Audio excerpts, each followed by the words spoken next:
Welcome to Imran Star Video, or as we call it, ISVI, the collaborative lens on Vancouver, unfiltered, unscripted, and powered by community.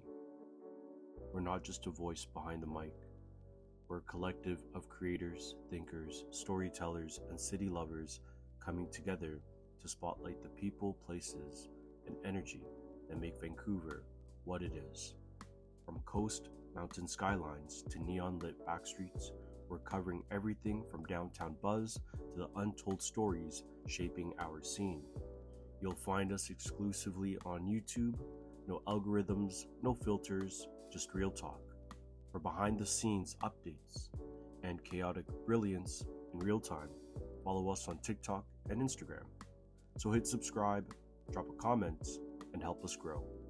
From 100 to 10,000 subscribers and beyond. Because this isn't just our platform, it's yours too. Turn it up, get into it. Let's talk Vancouver. This is ISVI. Picture this, it's 1986, the hair is big, the neon is blinding, and Vancouver, the city best known at the time for its rain, lumber, and vaguely polite vibes, suddenly declares, guess what, we're the future now. That's right, Expo 86 was the moment the sleepy port town got its glow up and went full main character energy, complete with a monorail, a mascot named Expo Ernie, and more shoulder pads than a retro football team. For 6 chaotic, space-themed months, Vancouver turned into the most ambitious world fair this side of the Cold War. Countries from all over the globe set up shop in little pavilions like it was international show and tell. Millions of tourists poured in. Princess Diana made an appearance. Even the USSR showed up to flex their futuristic dome. It was giving space age meets Pacific Northwest realness. But let's not kid ourselves. This wasn't just about robots and laser light shows. Expo 86 was a power move, a rebrand, a citywide thirst trap designed to prove to the world, and especially to the US, that Vancouver wasn't just that place you flew over on your way to Japan. No, ma'am. We were here, we were modern, and we had a vision. Or at least some aggressively optimistic signage and a bunch of Expo-branded merch that still lives in your uncle's basement. Fast forward to now, and you've probably worked past a dozen Expo 86 leftovers without realizing it. Skytrain? Think Expo. Science World's glittery golf ball dome? That's pure 86 realness. The fact that your apartment used to be a working dockyard before getting turned into a yoga-friendly loft space with no soundproofing? Yup, Expo's fingerprints are all over that too. So what actually happened at Expo 86? And more importantly, what the hell is left of it? This was Vancouver's big international debut, a techno-utopian fever dream that promised hovercrafts and left us with luxury real estate and a floating McDonald's barge rusting in a river like a ghost of capitalism past. In this spicy deep dive, we're going to unpack how a world's fair full of space robots, monorails, and peak Cold War awkwardness managed to completely change the trajectory of the city. Economically, physically, and vibe-wise. Because before Expo, Vancouver was chill. After Expo, Vancouver was trying to be a global brand. Let's peel back the glossy promotional posters, dig through the nostalgia pins, and see how much of Expo 86's glitter still sticks. Spoiler, it's less welcome to the future now and more how do we get a condo crisis from a celebration of public transit. Before Expo 86, Vancouver was a modest, rain-soaked city with serious middle-child energy. Not quite Toronto's business bravado, not quite Montreal's cultural flair, just kind of there. Enter Expo 86, the city's high-budget glow-up montage. The pitch, a 6-month-long World's Fair dedicated to transportation and communication. Because nothing says sexy international spectacle like traffic flow and telephones. The event was officially called Expo 86 World Exposition on Transportation and Communication. World in Motion, World in Touch, which sounds like a motivational poster you'd find in a dentist's office. But hey, it was the 80s and optimism was still a thing. The idea was cooked up during a time when Vancouver was trying very hard to be taken seriously on the world stage. The city wanted tourists, investors, and a slice of that delicious global relevance pie.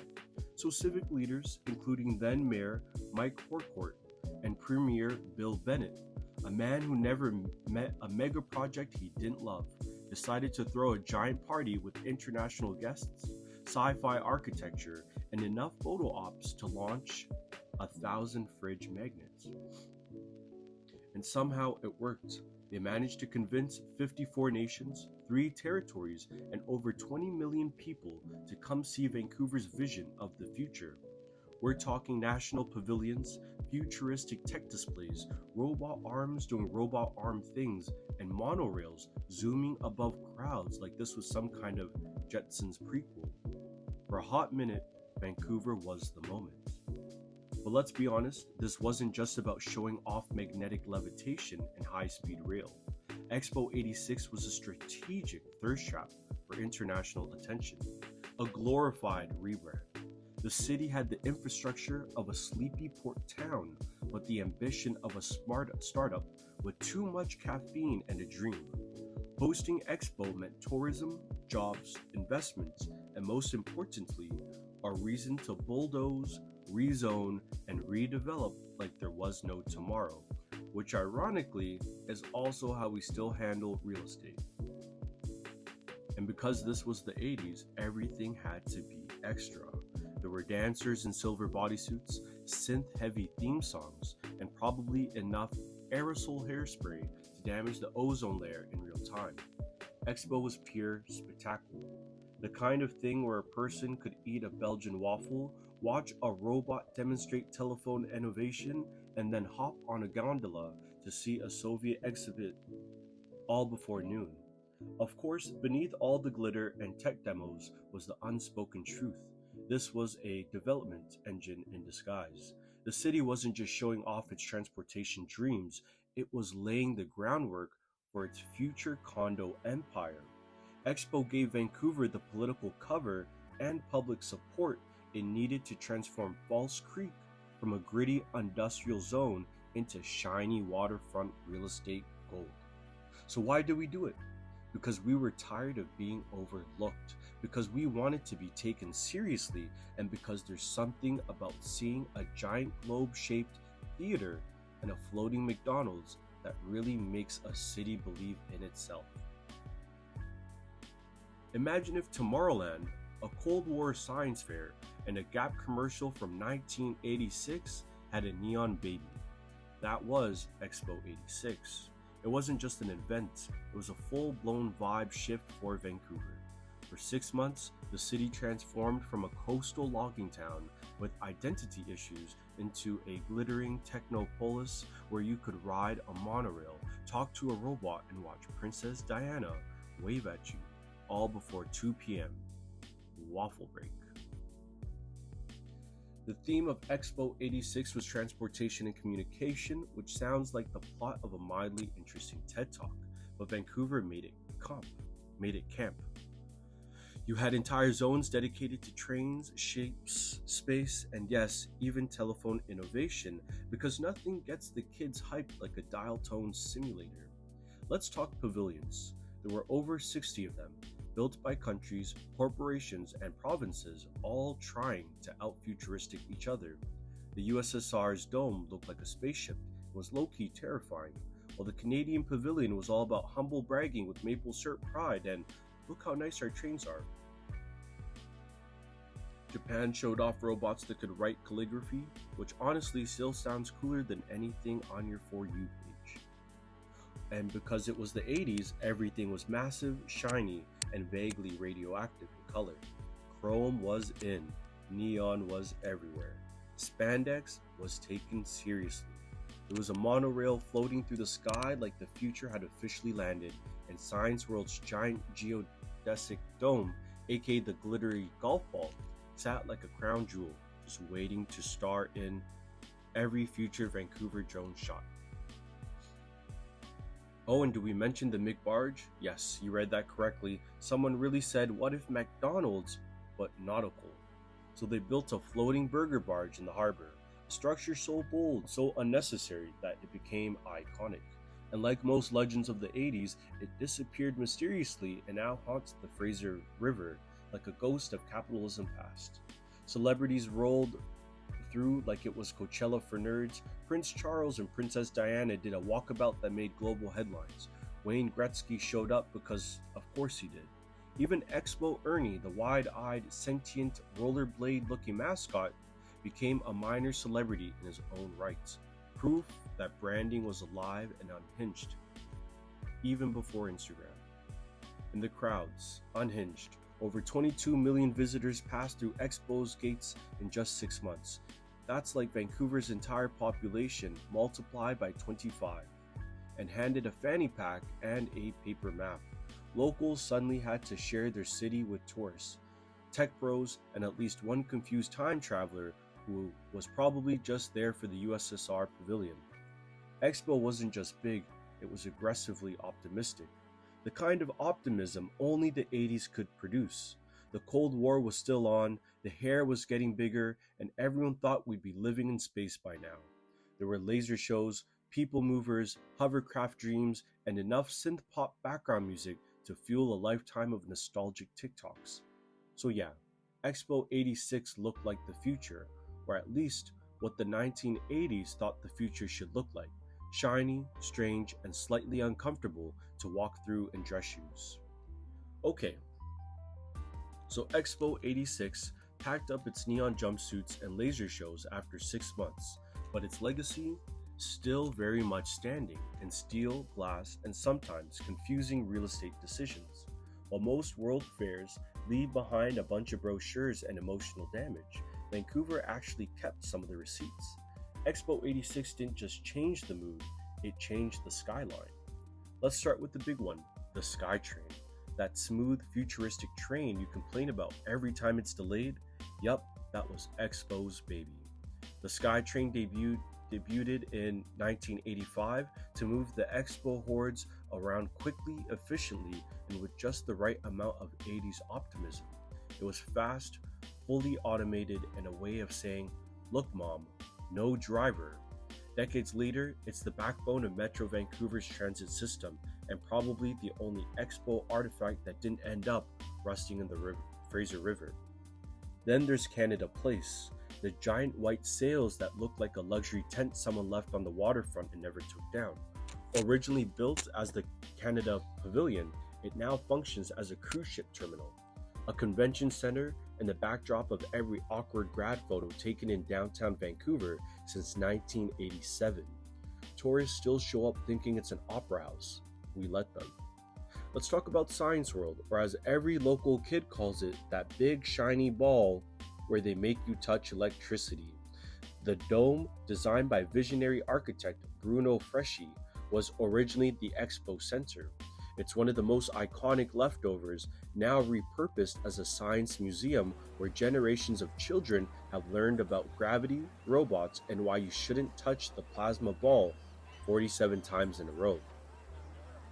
Then there's BC Place, Vancouver's inflatable roofed stadium that during Expo looked like a giant marshmallow had crash landed near False Creek.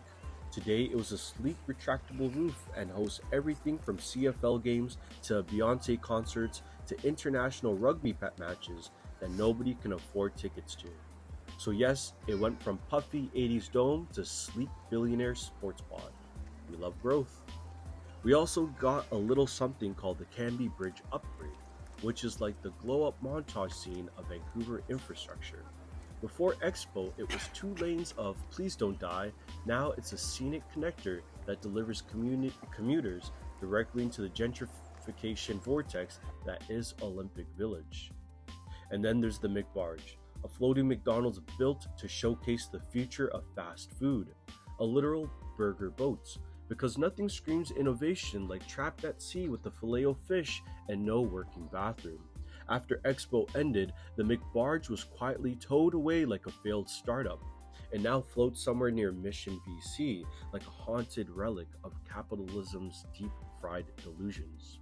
People still ask if we can revive it. The answer is absolutely yes, but only as a dystopian themed escape room. But not everything stuck around. Many of the country pavilions were demolished, sold off, or straight up disappeared, like that one friend who said, "Let's keep in touch after college," and never responded to a single DM again. What remains is scattered: a few sculptures, a timeline wall near Canby Street, and lots of, "Wait, didn't this used to be something" energy. Still, you can't walk around Falls Creek without tripping over some kind of Expo legacy. The redevelopment of that area, once full of shipyards and gritty working docks, became prime waterfront real estate and eventually Yaletown, which is just Expo 86 gentrification in a Lululemon hoodie. So yes, Expo built things, big things, useful things, things that still get Instagrammed daily. But it also quietly built the blueprint for Vancouver's future. Shiny, efficient, slightly corporate, and forever trying to prove it belongs on the world stage, even if that means turning a USSR pavilion into a high-end sushi spot. So let's talk about what Expo 86 really left behind. And no, we're not talking about dusty souvenir pins and weird Ernie plushies slowly decomposing in your dad's storage closet.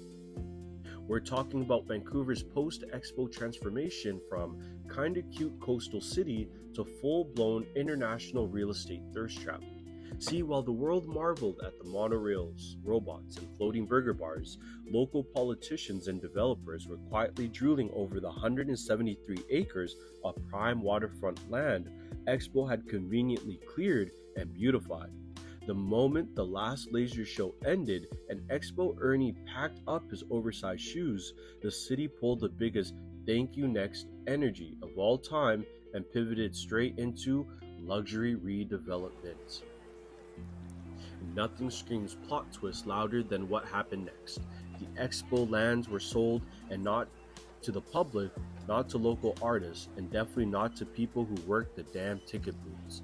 Nope, in 1988, then Premier Bill Vanderzalm sold the entire former Expo site to Hong Kong billionaire Li Ka-shing for $320 million, which, even then, was basically couch cushion money for the amounts of land involved.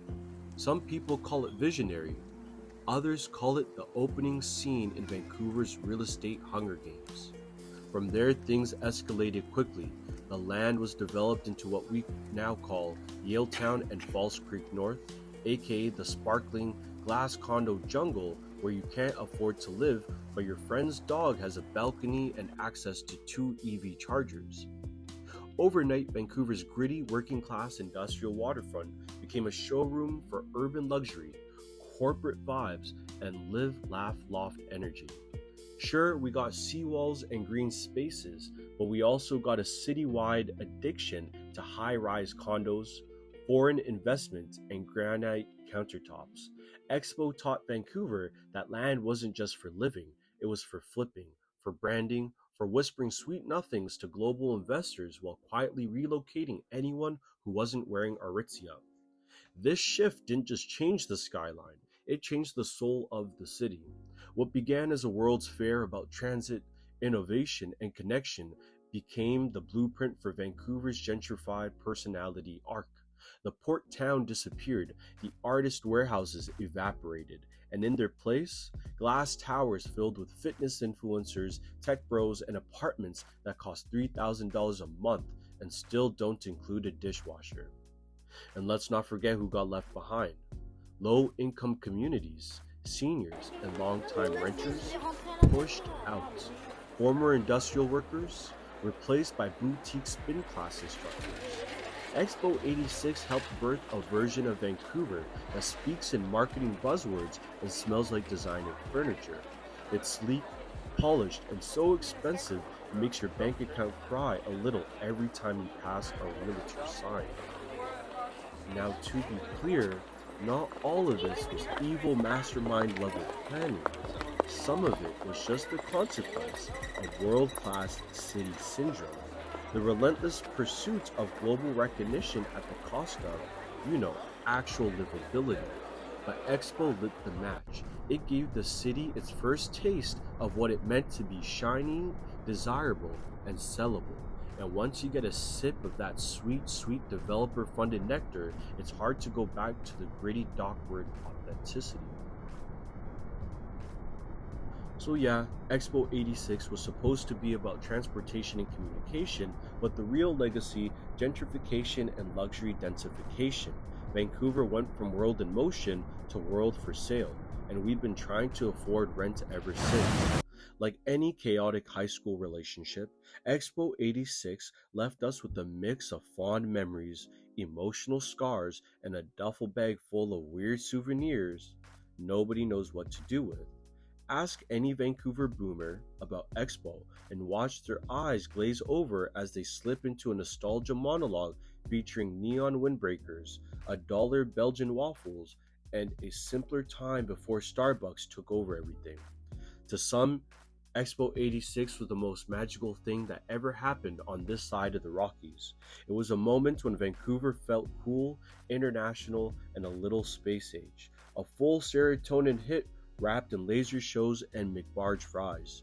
If you were a kid in the 80s, Expo was basically Disneyland, but with more robots and fewer Mickey Mouse copyright lawyers. You collected Expo pins like they were Pokemon, begged your parents to buy you that shiny silver jacket, and got wildly hyped every time you saw Expo Ernie, a mascot who looked like someone gave rollerblades to a marshmallow with a headlamp. Even now, Expo merch lives on. Thrift stores across BC are full of suspiciously bright jackets, commemorative coins, and VHS tapes titled "The Future Is Now." Your aunt still has a wine glass with Expo 86 USSR Pavilion Gala etched on it, and refuses to drink anything cheaper than boxed red from it. You've probably walked past at least 5 old-timers in Chinatown rocking retro Expo bags like they just left the gift shop 10 minutes ago. But nostalgia is a tricky thing.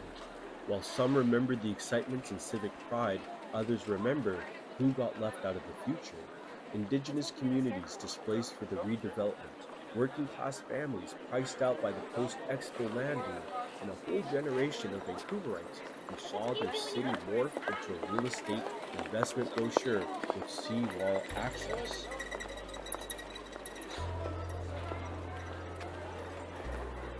And let's be real, a lot of people don't remember Expo 86 at all. Gen Z, most of us only know it as the reason Science World looks like a disco ball, or as a punchline in our parents' back in my day rants. Expo's digital footprint is practically non-existent unless you go digging through weird Reddit threads, Vancouver archives, or YouTube clips with shockingly intense synth background music.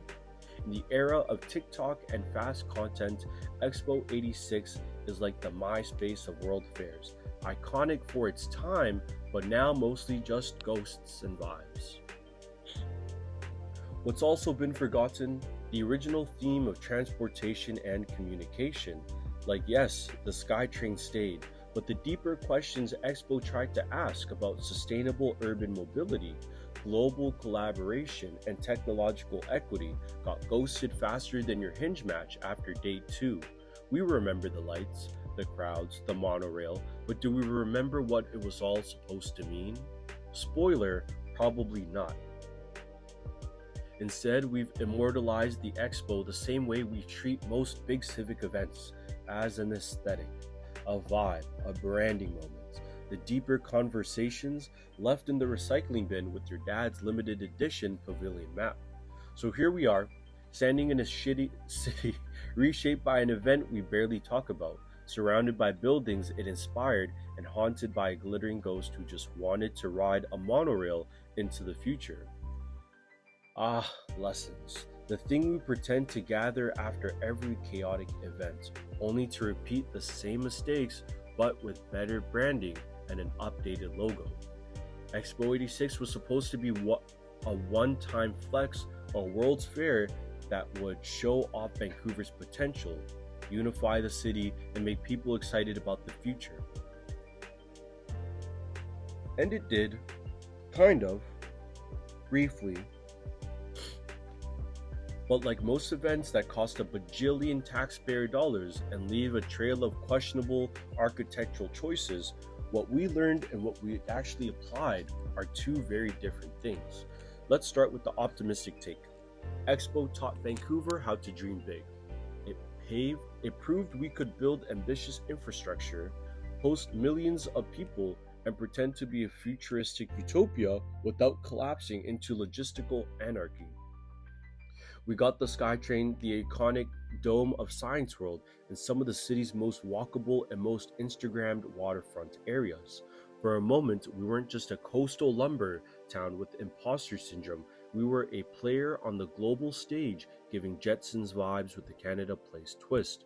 But if we're being real, and oh, we are, Expo also taught us how to rebrand displacement as progress, how to bulldoze culture in the name of capitalism, and how to sell off city identity one glass condo tower at a time. And the worst part, we didn't just learn those lessons, we framed them, plaqued them, and turned them into development policy. One of the most crucial oops moments, the sale of the Expo lands. You'd think after offloading a huge chunk of public waterfront to a billionaire developer for a song and a high five, we'd go, maybe let's not do that again. But nope, the precedent was set. From then on, became perfectly normal for Vancouver to treat civic land like Pokemon cards at a Tech Bros garage sale. Need housing? Sorry, this one's been minted and already sold to an offshore holding company. Then there's the lesson on mega events. If Expo 86 was the prototype, we've since flirted with multiple Olympic bids, tourism blitzes, and now potential World Cup and 2030 Winter Olympics hosting dreams. And every time we bust out the same PowerPoints, it will be good for the economy, it'll boost local morale. We swear this one won't displace people or explode the housing market. Spoiler alert, it always does. But don't worry, we'll host another press conference with matching branded jackets and everything will be fine. Expo also taught us that infrastructure can be a Trojan horse.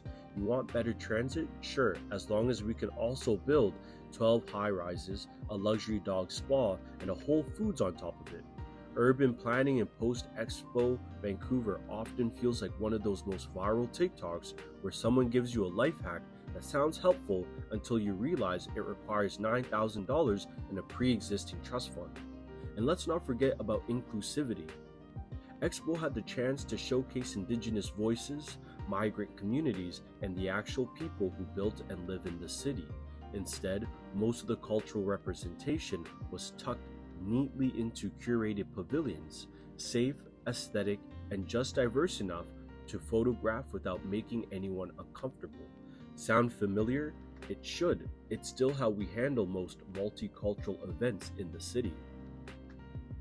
So yes, Expo 86 gave us a blueprint, not just for hosting world events, but for how to wrap public good in flashy packaging and then quietly turn it into a private portfolio.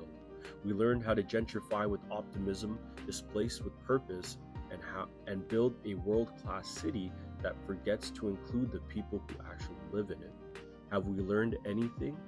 Technically, yes. Have we applied it? Only if applied means reusing the same mistakes with better branding and a social media team. So here we are, nearly 40 years after Expo 86, and nearly 40 years after Expo 86 and the glittery world in motion has been replaced by traffic on Broadway and a $6 drip coffee that tastes like student debt. The future Expo promised? It's here technically, but it's less hoverboards and intergalactic diplomacy and more condo towers, tech bros, and free streaming services you forgot to cancel. Let's do a vibe check. We've still got the Skytrain, still got Science World, aka the glittery dome of childhood field trips and unspoken existential crisis, Canada Place is still standing, waving its white sails like, remember when this was cool? And the Canby Bridge continues to deliver strong, steady, and I was part of something important once energy. But aside from the infrastructure leftovers, the real legacy of Expo lives in how Vancouver sees itself. The event was a total personality reboot, our big main character energy moment before anyone knew what that meant. It told the world and ourselves, look at us, we're innovative, global, futuristic, and slightly obsessed with monorails. For 6 magical months, Vancouver was just a rainy port city. We were the future. Except now the future's gotten complicated. Sure, we got the glow up, we got the shiny glass skyline, the condo boom, the film crews, the brand partnerships, but in the process, we traded the dream of accessible transit-forward community building for luxury densification with ocean views and heated towel racks. Vancouver today is sleek and expensive, full of boutiques selling minimalist anxiety and crosswalks blocked by Teslas. And what about that bold optimism Expo preached, the big utopian we're all in this together energy? Well, that got quietly downsized during the 2000s and replaced with community consultations nobody shows up to and a city council that can't decide if public housing is a right or just an awkward budgeting mistake. We remember the past with rose-colored VR goggles. Expo is now more memory than movement, more museum piece than manifesto. Most of the original the original infrastructure is still in use, but the ideals of Expo, the ones about inclusivity, innovation, and global cooperation, they're on a beach somewhere drinking out a commemorative Expo 86 thermos, waiting for the rent to go down. But here's the twist, maybe that's okay. Because maybe the legacy of 86 isn't just what's physically left, it's the city's relentless hustle to keep reinventing itself. Vancouver is nothing if not a serial rebrander. From coastal logging town to Expo Utopia to Olympic host to luxury real estate meme.